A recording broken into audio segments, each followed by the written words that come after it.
आज ही Doubtnut app download करें। Doubtnut पर होगा अब आपके सभी मैथ्स, केमिस्ट्री, फिजिक्स और बायोलॉजी डाउट्स का सफाया। बस अपने क्वेश्चन की फोटो खींचो, उसे क्रॉप करो और तुरंत वीडियो सोल्यूशन पाओ। Download now.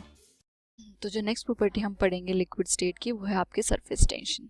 ठीक है, देखो हम जितनी भी प्रॉपर्टीज पढ़ रहे हैं लिक्विड्स की, चाहे वो वेपर प्रेशर हो, सरफेस टेंशन हो या विस्कोसिटी हो, ये सारी प्रॉपर्टीज हमारी सिर्फ एक ही चीज़ पे डिपेंड करती है कि जो आपके लिक्विड्स हैं उनके बीच में कितनी इंटरमोलिकुलर फोर्स ऑफ अट्रैक्शन है।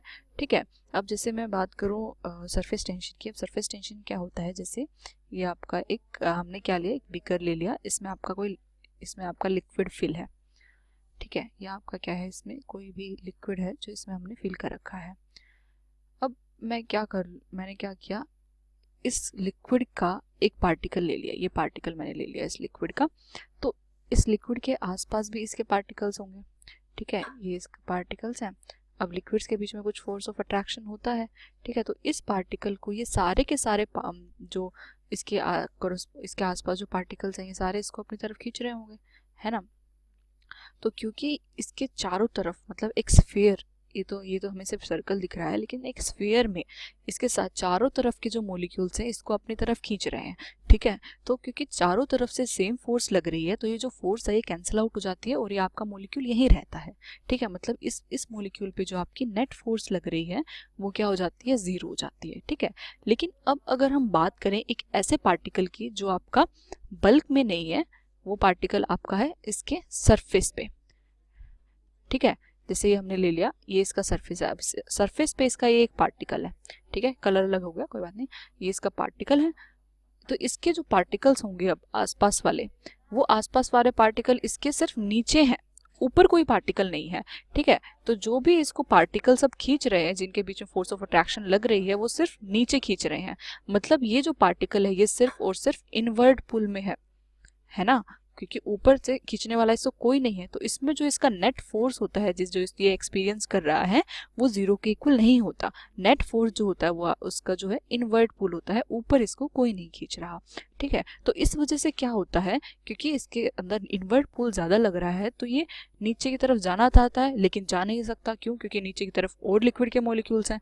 ठीक है, तो ये बेचारा जो ऊपर वाला मॉलिक्यूल है ना, ये हमेशा टेंशन में ही रहता है कि इसको नीचे जाना है, लेकिन नीचे भी नहीं आने दे रहे, लेकिन नीचे खींच भी रहे हैं। ठीक है, तो इसी को हम बोलते हैं सरफेस टेंशन। तो ये जो ऊपर वाला मॉलिक्यूल है हमेशा टेंशन में रहता है, और इसी तो जो सरफेस वाले सारे मॉलिक्यूल्स हैं, इन पे जो ये इन्वर्ट पुल लग रहा है, इसी को हम बोलते हैं सरफेस टेंशन। ठीक है, और इस टेंशन की वजह से, अब देखो टेंशन में हम ज्यादातर लोग टेंशन में थोड़ी रहना चाहते हैं, आराम से रहना चाहते हैं। ठीक है, तो इस वजह से जो मॉलिक्यूल्स, नंबर ऑफ मॉलिक्यूल्स होते हैं ना सरफेस पे, वो भी हमारे कम रहना चाहते हैं। ठीक है, तो इसलिए जो ये ऊपर वाला सरफेस है, ये एक स्ट्रेच्ड मेम्ब्रेन की तरह एक्ट करता है। क्या है? Stretched membrane.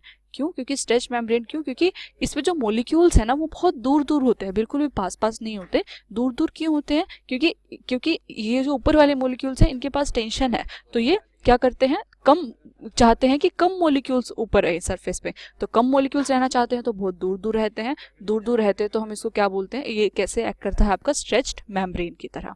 ठीक है, तो ये हो गया आपका सरफेस टेंशन। जो आपका सरफेस टेंशन है इसको हम रिप्रेजेंट करते हैं गामा से। ठीक है, और इसकी गामा जो है, बेसिकली जो आपका सरफेस टेंशन है वो एक एनर्जी की तरह होता है। तो वो एक फोर्स है। ठीक है, फोर्स है जो आपके इनवर्ड मॉलिक्यूल्स लगा रहे हैं अपर सरफेस वाले मॉलिक्यूल्स पे, और वो भी पर यूनिट एरिया। ठीक है, तो सरफेस टेंशन क्या है, आपका फोर्स पर यूनिट एरिया। इसलिए जो आपकी यूनिट्स भी होती हैं वो होती हैं न्यूटन पर मीटर, इसकी एसआई यूनिट्स। और अगर इसकी सीजीएस यूनिट्स की बात करें तो इसकी सीजीएस यूनिट्स होती हैं डाइन पर सेंटीमीटर। ठीक है, तो ये हो गई उसकी यूनिट्स। अब एक टर्म होती है हमारे पास सरफेस एनर्जी। तो देखो सरफेस टेंशन में जो मॉलिक्यूल सरफेस पे हैं वो हमेशा टेंशन में है, तो वो कम से कम वहाँ पे रहना चाहते हैं। ठीक है, तो जो भी लिक्विड होता है वो अपना जो सरफेस एरिया है वो मिनिमाइज करना चाहता है। मतलब वो चाहता है कि उसके सरफेस एरिया जो है वो हमेशा कम से कम रहे, क्योंकि सरफेस एरिया पे जो मॉलिक्यूल्स हैं वो स्टेबल नहीं है। ठीक है, तो सरफेस एरिया को मिनिमाइज करने के लिए वो हमेशा क्या करता है, जो एरिया या फिर जो वॉल्यूम सबसे कम सरफेस एरिया का होता है उसको लेने की कोशिश करता है। जैसे आपका स्फीयर है, ठीक है, तो जैसे रेन ड्रॉपलेट्स आपने देखा है हमेशा स्फेरिकल होती है, स्क्वायर क्यों नहीं होती, ट्रायंगल क्यों नहीं होती, क्योंकि जो स्फीयर होता है इसका जो सरफेस एरिया होता है वो मिनिमम होता है, ठीक है। तो मिनिमम होगा तो इसका मतलब ये सबसे ज़्यादा स्टेबल होगा, क्यों, क्योंकि आपके इसमें सबसे कम मोलिक्यूल सरफेस टेंशन में होंगे, ठीक है। और जो मिनिमम सरफेस एरिया होता है उस टाइम जो सरफेस की एनर्जी होती है, ठीक है, जिसको हम बोलते हैं सरफेस एनर्जी, वो भी क्या होती है, मिनिमम होती है, ठीक है। तो सरफेस एनर्जी अगर आपकी मिनिमम होगी तो मॉलिक्यूल उतना ही क्या होगा, ज्यादा स्टेबल होगा, क्योंकि एनर्जी जितनी कम स्टेबिलिटी उतनी ज्यादा, ठीक है। अब अगर हमें क्या करना है कि हमें जो सरफेस एरिया है, वैसे लिक्विड अपने आप तो कम सरफेस एरिया में ही रहेगा, लेकिन अगर हमें सरफेस एरिया इंक्रीज करना है, ठीक है, तो हमें क्या करना पड़ेगा, उसको हमें सरफेस एनर्जी प्रोवाइड करानी पड़ेगी, ठीक है। तो सरफेस एनर्जी हमारी रिक्वायर्ड होगी ताकि हम उसको सरफेस एनर्जी दें और वो अपना जो सरफेस एरिया है उसको इंक्रीज करे। तो जो आपको एनर्जी देनी पड़ती है एक लिक्विड के सरफेस एरिया को इंक्रीज करने के लिए, उसको हम बोलते हैं सरफेस एनर्जी। क्या बोलते हैं, सरफेस एनर्जी। और जो सरफेस एनर्जी है इसकी भी जो यूनिट्स होती हैं, क्योंकि ये भी एक एनर्जी है, इसकी यूनिट्स भी क्या होती हैं, न्यूटन पर मीटर सरफेस टेंशन की तरह, या फिर डाइन पर सेंटीमीटर, ठीक है। तो सरफेस एनर्जी और सरफेस टेंशन इन दोनों की यूनिट्स जो है वो आपकी सेम होती हैं। तो ये तो हो गया आपका सरफेस टेंशन हो गया, सरफेस एनर्जी हो गया। अब अगर हम बात करें इस कुछ फैक्टर्स जो इसको अफेक्ट करते हैं, जैसे कि आपका फर्स्ट फैक्टर हम देख लेते हैं टेम्परेचर। तो टेम्परेचर आपका जो सरफेस टेंशन है उसको कैसे इफेक्ट करता है, तो जैसे जैसे हम टेम्परेचर इंक्रीज करते हैं, ठीक है, तो जो देखो जैसे जैसे टेम्परेचर इंक्रीज करेंगे तो आपके जो मॉलिक्यूल्स हैं उनके पास एनर्जी जो है वो इंक्रीज हो जाएगी, ठीक है। तो इन मॉलिक्यूल्स के पास अगर एनर्जी इंक्रीज हो जाए तो ये क्या करेंगे, लिक्विड के पार्ट मॉलिक्यूल्स जो है वो हमेशा रैंडम मोशन में रहते हैं, मतलब मूव करते रहते हैं हमेशा, ठीक है। मैग्नीट्यूड थोड़ा कम होता है गैसेस से, लेकिन करते रहते हैं हमेशा मूव।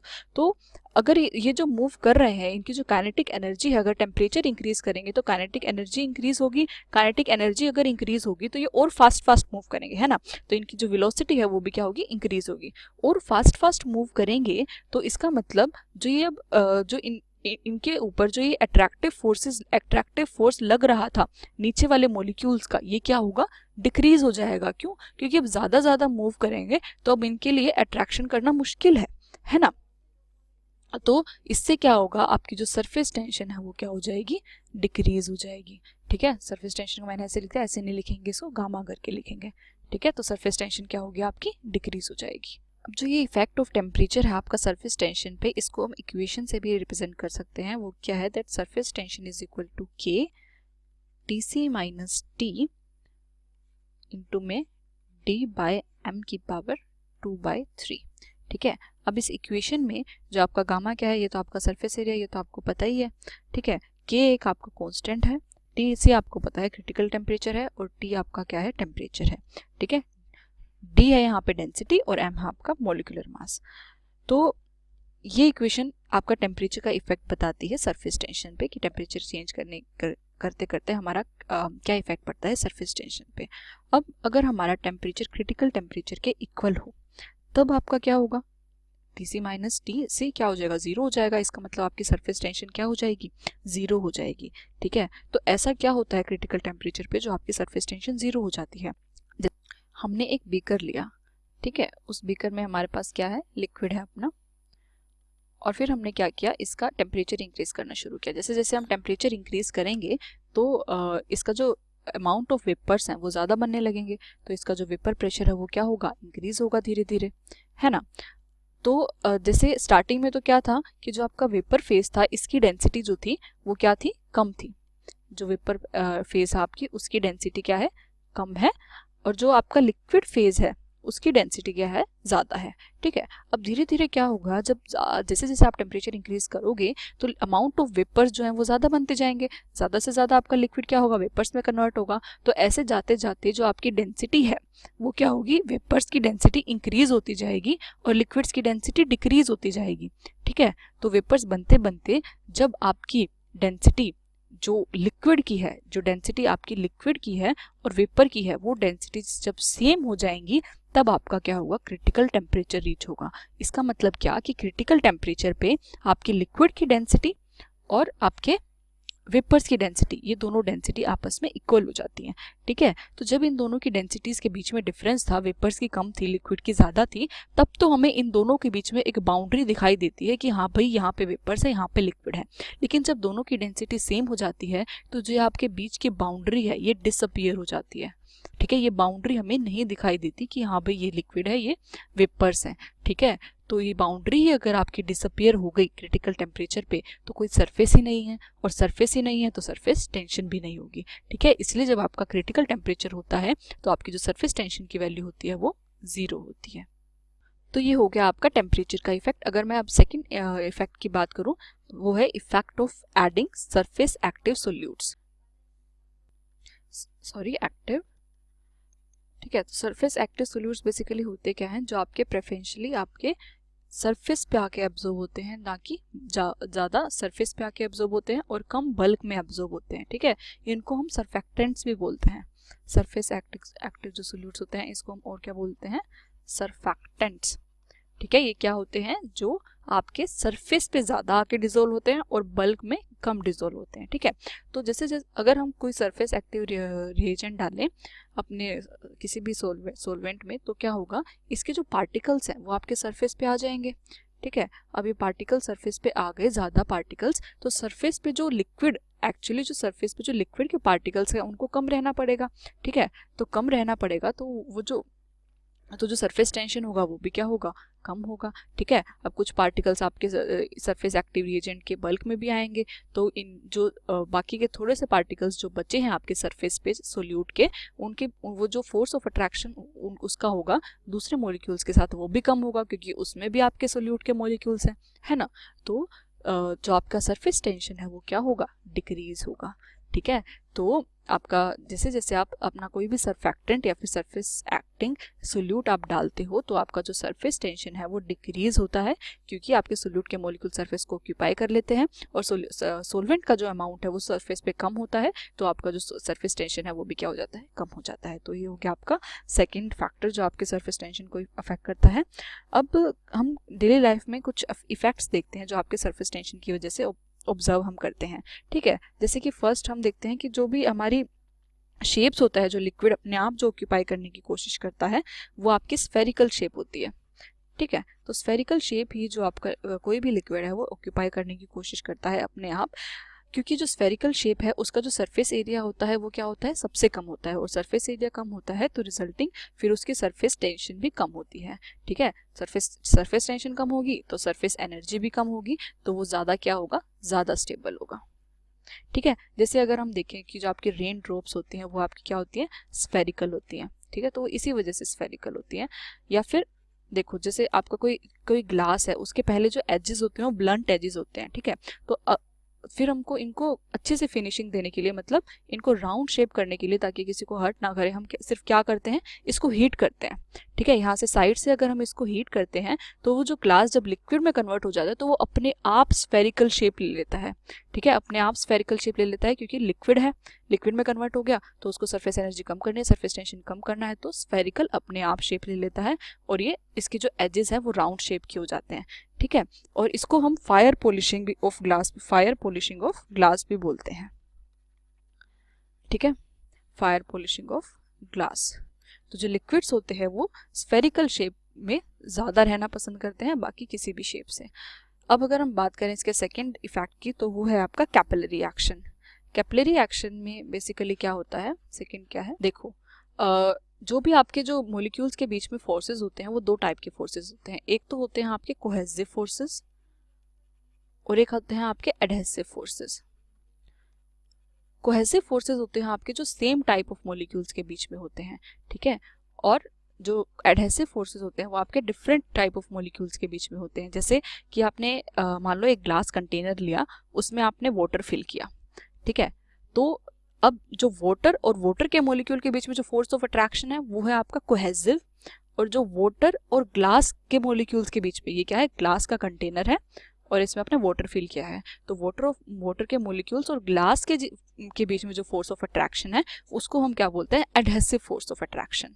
अब जो वाटर का केस होता है, वाटर के केस में जो कोहेसिव फोर्सेस हैं वाटर के बीच में वो ज़्यादा होती हैं, वो कम होती हैं, और जबकि जो ग्लास और वाटर के बीच में जो एडहेसिव फोर्सेस हैं वो ज़्यादा होती हैं, ठीक है, और कोहेसिव फोर्सेस वाटर के बीच में कम होती हैं, जिसकी वजह से जो हमारा जो इसका कंटेनर है, इसके ऊपर जो ये सरफेस है, ये हमें जो सरफेस है ये कनकेव अपवर्ड सरफेस दिखाई देता है। कैसा सरफेस ऑब्टेन होता है, कनकेव अपवर्ड, ठीक है। क्यों, क्योंकि इन दोनों के बीच में ज्यादा फोर्स ऑफ अट्रैक्शन है ना, तो ये क्या होगा, दोनों ये इसकी तरफ ज्यादा होता है और बीच में ये क्या होता है, कम होता है, ठीक है। तो इसलिए इसका जो आपका सरफेस दिखाई देता है वो कनकेव अपवर्ड दिखाई देता है। अब अगर मैं बात करूं किसकी, मर्क्यूरी की, ठीक है, अब मैं बात करती हूँ मर्क्यूरी की। तो मर्क्यूरी को अगर आप फिल करो किसी कंटेनर में, कैपिलरी या फिर कैपिलरी में, तो वो जो होती है वो कुछ ऐसा शेप लेती है, इस शेप को हम बोलते हैं कनकेव डाउनवर्ड, कनकेव डाउनवर्ड। तो अब मर्क्यूरी ऐसा शेप क्यों लेती है, क्योंकि मर्क्यूरी में जो आपके कोहेसिव फोर्सेस हैं, क्या है आपका मर्क्यूरी में जो आपके कोहेसिव फोर्सेस हैं वो ज्यादा होते हैं as compare to adhesive forces, ठीक है। तो कोहेसिव फोर्सेस ज्यादा होंगे, एडहेसिव फोर्सेस कम है, तो इसलिए ये ग्लास से दूर भाग रही है, ठीक है, ग्लास से दूर रहना चाहती है, इसलिए ये क्या करती है, एक स्फेरिकल सा शेप ले लेती है। देखो ये भी स्फेरिकल सा शेप है, क्यों, क्योंकि ये अब इसमें जो है एडहेसिव फोर्सेस ज्यादा है, वो ग्लास की तरफ ज्यादा अट्रैक्टेड है, तो उसकी तरफ ज्यादा है, अभी ग्लास की तरफ कम अट्रैक्टेड है, इसके अपने अंदर जो फोर्स है एच जी के बीच में वो ज्यादा है, ठीक है। तो ये क्या रहती है, ग्लास से थोड़ा सा दूर रहती है, तो कॉनकेव डाउनवर्ड का जो ये शेप है वो ले लेती है। तो इन दोनों में से वाटर और मर्क्यूरी में से सरफेस टेंशन किसका ज़्यादा होगा, ठीक है। तो इन दोनों में से सरफेस टेंशन जो ज़्यादा होता है वो आपका Hg का ज़्यादा होता है, मर्क्यूरी का ज़्यादा होता है। क्यों, देखो तभी तो ये आपका जो है स्फेरिकल शेप ले रही है, और वैसे भी अगर आप देखो एक फ्लैट सरफेस लो, उस पर मर्क्यूरी का एक ड्रॉपलेट रखो और एक वाटर का, तो मर्क्यूरी का जो ड्रॉपलेट होगा वो स्फेरिकल शेप ले लेगा, जबकि जो वाटर होगा वो ऐसे ही फ्लैट रहेगा आपके सरफेस पे, ठीक है।